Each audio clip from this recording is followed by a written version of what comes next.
So this one says the height of a pelican as it swoops down to catch a fish in the lake is modeled by this equation, which I'll read in a second, where x represents the time in seconds and y represents the height of the pelican. So this first one right here, y equals x squared minus 6x plus 875 is the pelican equation. And then it says at the same time, a second pelican flies in a straight line modeled by this equation, which is y equals 1/4 x plus 5. And it says, which of the following statements, or which statement describes a number of viable system solutions? So we can graph this for sure.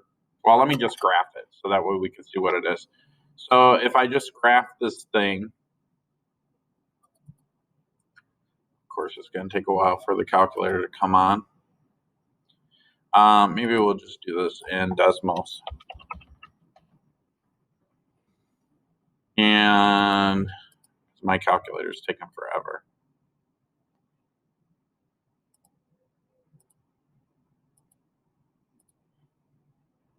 All right, so the first equation was x squared minus 6x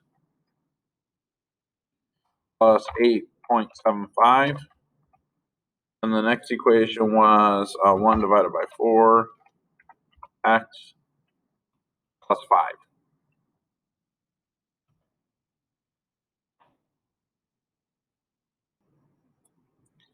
So as you can see here, there's two possible solutions, this one here and this one here. So I'm going to copy and paste this bad boy so we can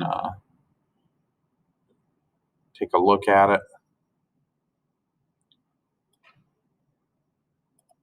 And so this is what it looks like.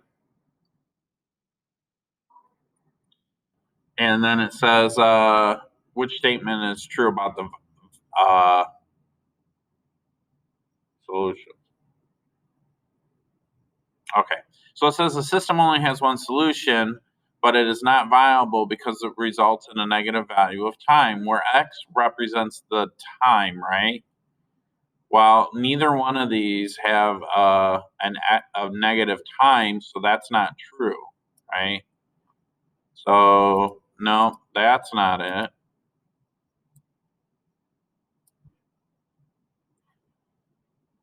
Oh, that's funny. Let's do this. Oh, that's cool. The system has two solutions, but only one of them is viable because of the negative value of time. Well, that's kind of almost the same question, right? So that's not it. The system only has one solution, and it is viable because it is a positive time value. Now, there's two positive ones, so I don't think that's it. So let's get rid of that one. And then it says the system has two solutions, and both are viable because they result in positive time values. Yeah, that's very true. So we'll do this.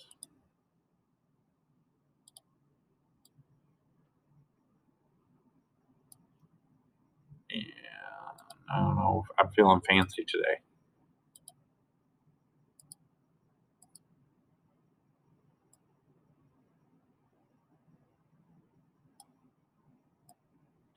Holy moly, that's a big one.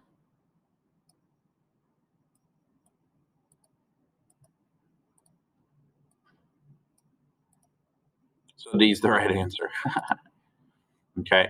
So what this is saying is that at certain points in time when both pelicans swoop down, they're going to be at the same height. So after 0.67 seconds, both pelicans will be at the same height. And then again at 5.578 seconds, the pelicans will be at the same height again. Okay. The height will be 5.168 feet or meters, feet. And then again at 5.5 seconds, it'll be at 6.394. And that's all that means. So there's 2 points where they'll be the exact same height.